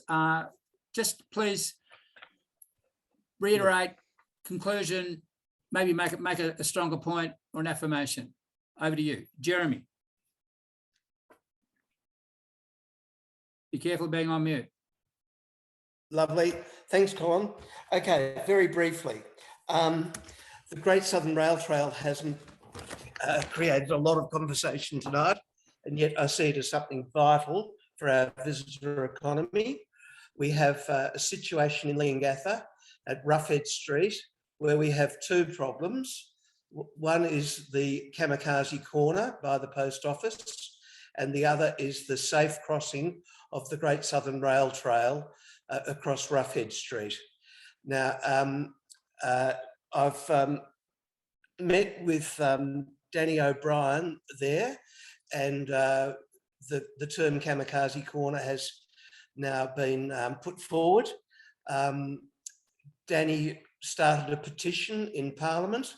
Glenda Pitcatley started a petition in Leongatha where she got nearly 1,000 signatures in under a fortnight, so congratulations to her.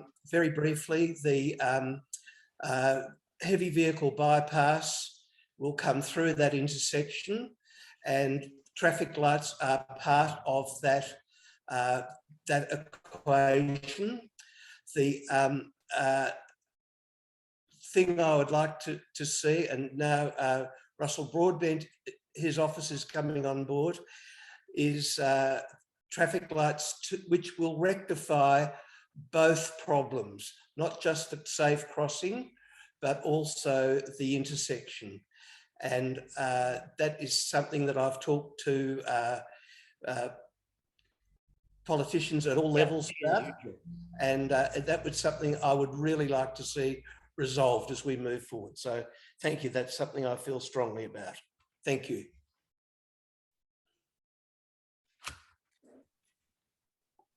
Is my time up? Yes. Was that Jeremy then? Yes. You've got another 30 seconds if you wanted it, Jeremy. I thought you finished. Okay. No, I thought you were calling me up. Okay. All right. Look, briefly, I'm an approachable person, and I think people can relate to me. And I think that I'd be a good person to have as part of the conversation, because I think people do trust me and they know that I've got good intentions. So we just want to see the area move forward, and it can move forward in some terrific ways. And it's an important time with so much change happening. So thank you for listening to me tonight. Thank you. Thank you, Jeremy. John? Yeah, thanks, Colin. I have done for some 36 years and still do travel length and breadth of South Gippsland in my employment.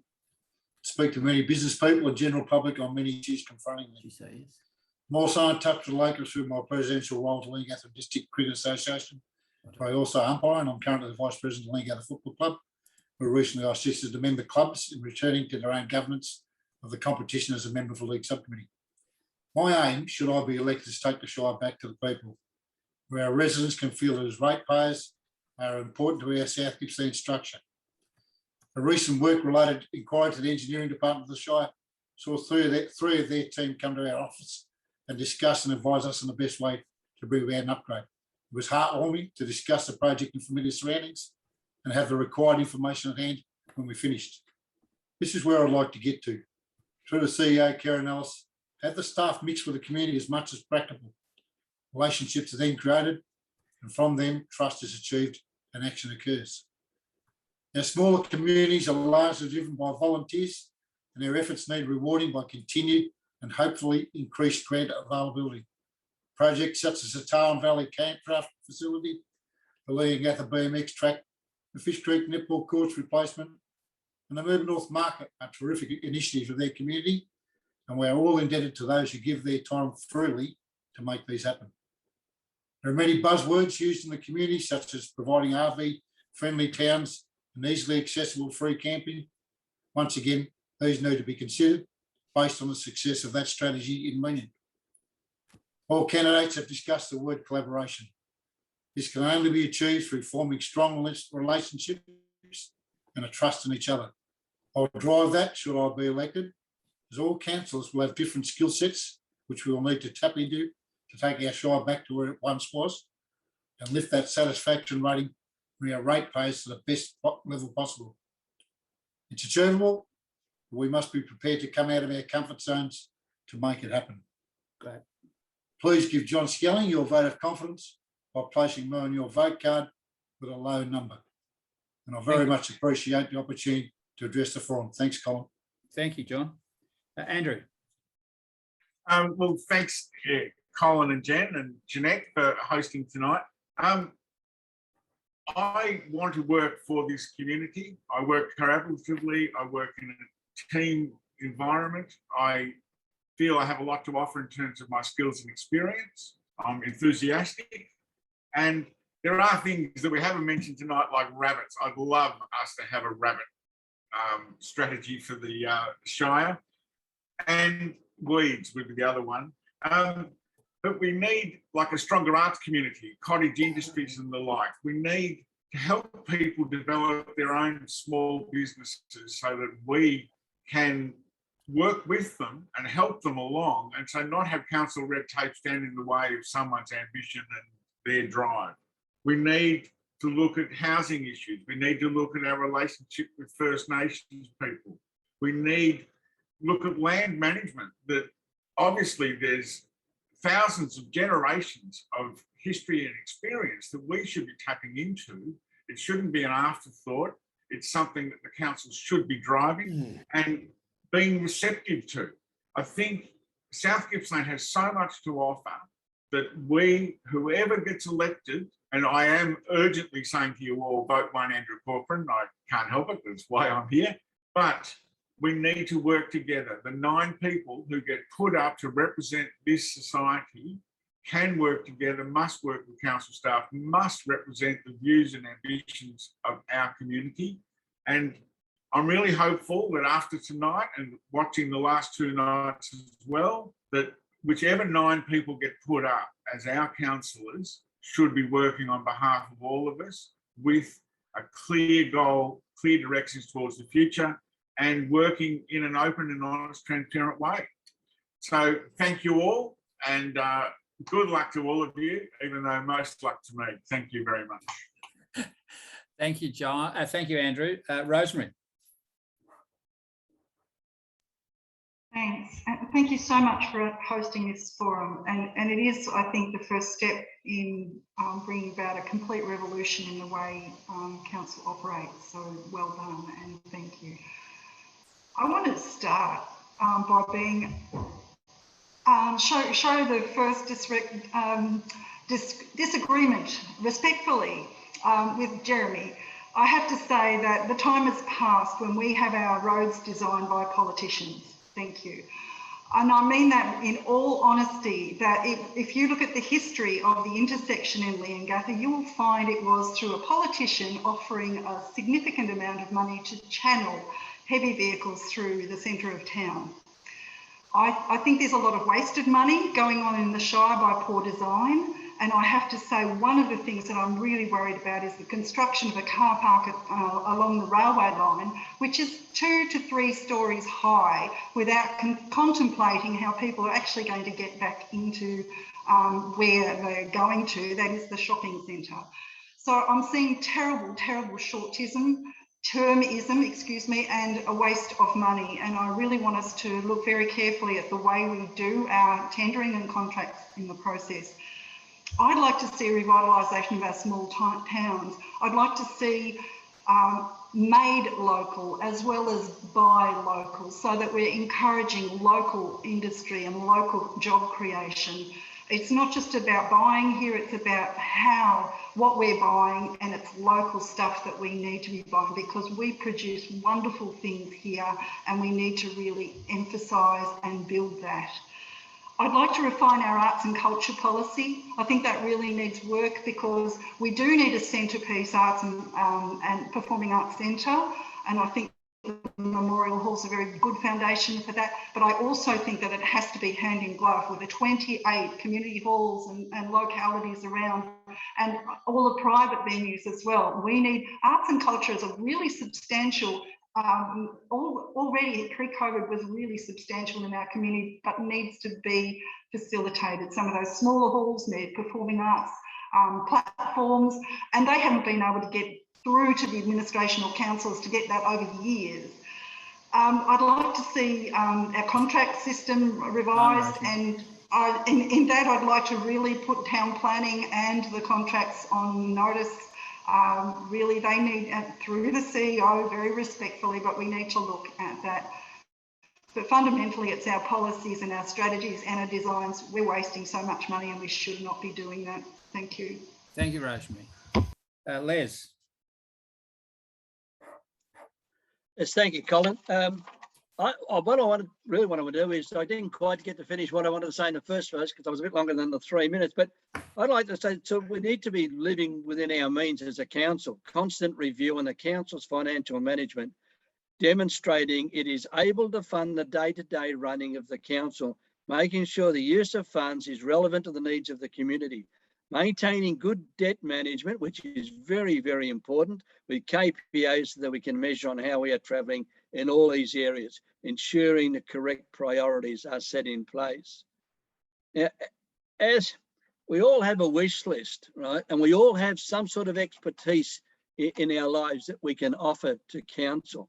And I think it's important that we get a good balance of councillors out of the 9 that can cover all areas of aspects. I'm certainly not an expert in the environment. I'm not an expert in arts, but there are other people around, and it's a matter of getting all these people together as 9 councillors to work towards a total plan on where they want to look with the council.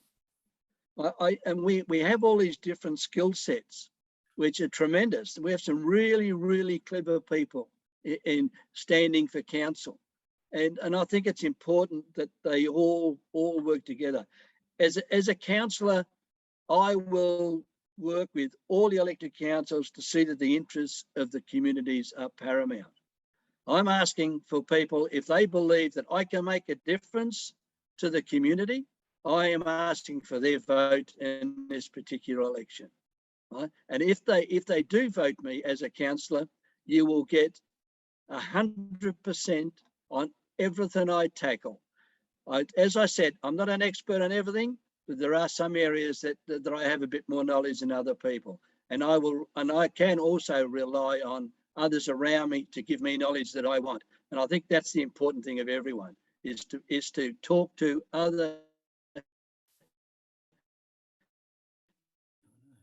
councillors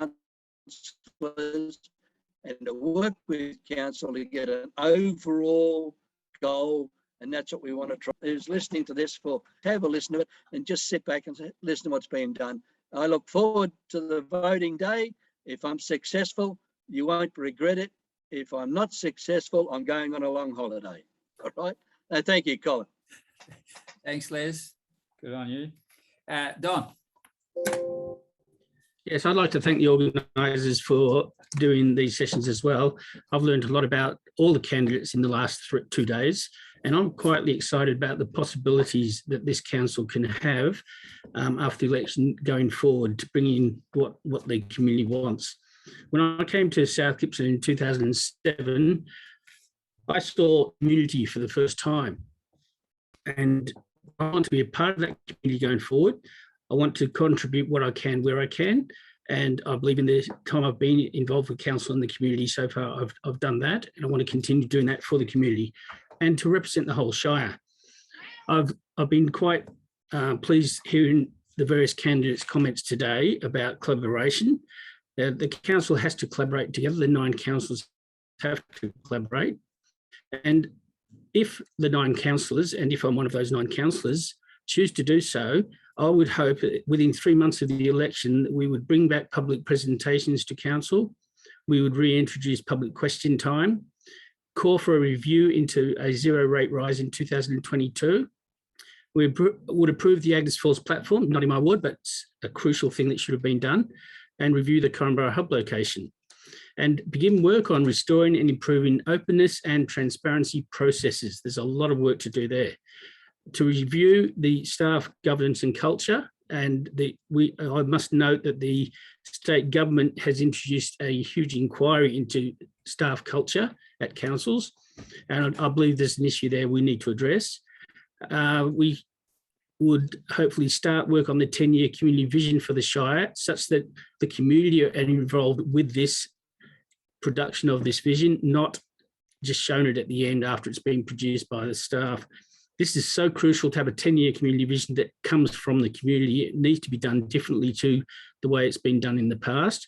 We need to have a citizens' jury approach where we get people from the community come in and assist with this process in a big way. And the other seems a small thing, but advocating for completion of footpaths in smaller towns. At the moment, I view many of the small towns and hamlets that we have as just not being adequately serviced with these basic facilities of footpaths. For example, in the budget last year, Port Franklin requested some gravel footpaths because they don't have any at all. And they have in the middle of the road to go down to the street. Thank you. Thank you, Don. Claire. Okay, wow. I wanted to start off by saying this is like the biggest interview panel I've ever seen.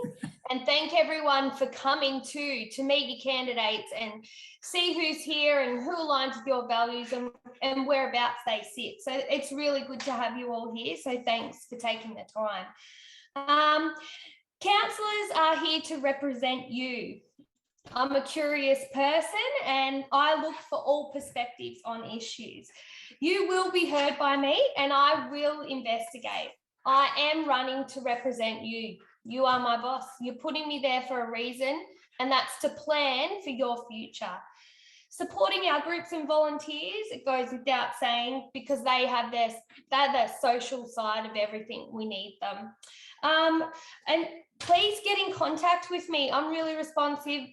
If you email me, I'll share my number. Let's have a conversation, because we can build an amazing culture in council. That's what I want. And I just ask you to make your vote count. Put people in that you can see will do a great job and represent you, because that's what we're here for. Thanks. Thank you, Claire. Nicole.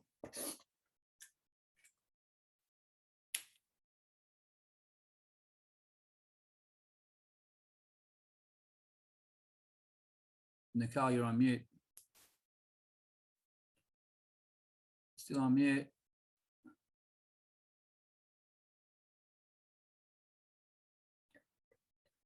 Still on mute, Nicole.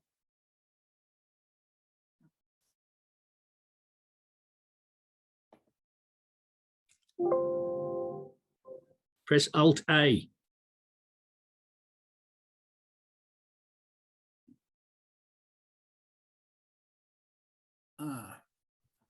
Okay. There you go. There we go. I'm here. Thank you. Okay, so I just want to thank Jeanette, Colin and Jen for moderating, and all the candidates for putting yourselves out there. These past couple of weeks have certainly not been a cakewalk. And thank you to anyone who's attended to see what we have to say and offer insightful questions to get to know us even more. I've been incredibly nervous, but thoroughly enjoyed learning the positions of all the candidates. I nominated as someone with no experience in council, but with a passion for good governance and what I see local government could look like. Someone learning everything on an international scale, I've developed a real passion to learn the local elements of climate change and sustainable development, because these things matter at a grassroots level. This is where the real change can be made. And this is why I'm standing. This is why I decided to nominate. It's important for people to trust their council, to trust their councillors, and to trust the process.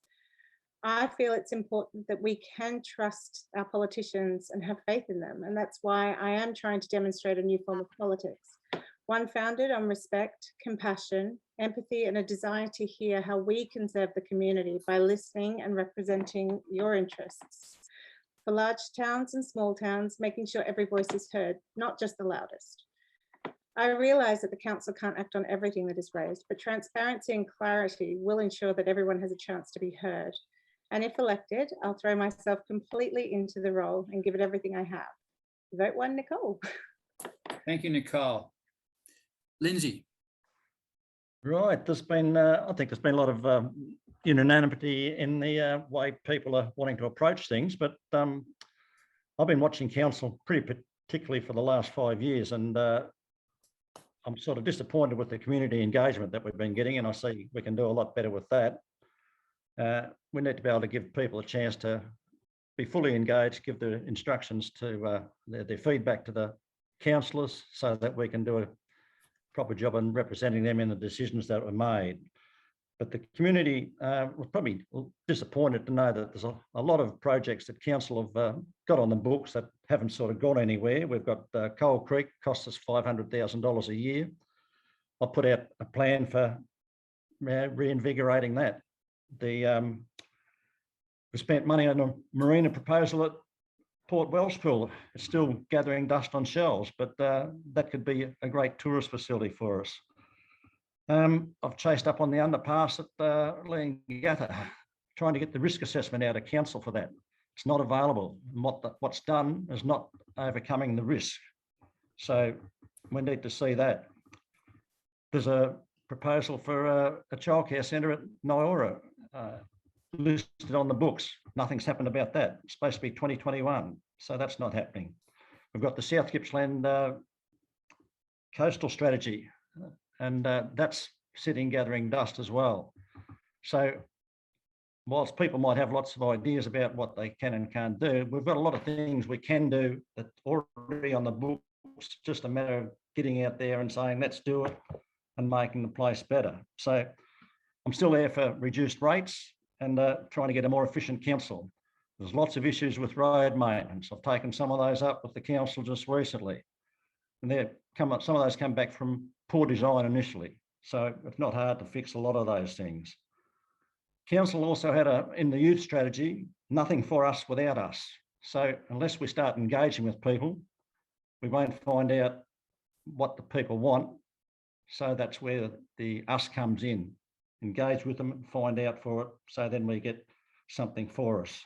I've got a great variety of skills. I'm happy to listen. I'm happy to represent people. So, and thank you for everybody that's tuned in and for the organisers for making the night. Thank you. Thanks, Lindsay. Adrian. Thanks, Colin.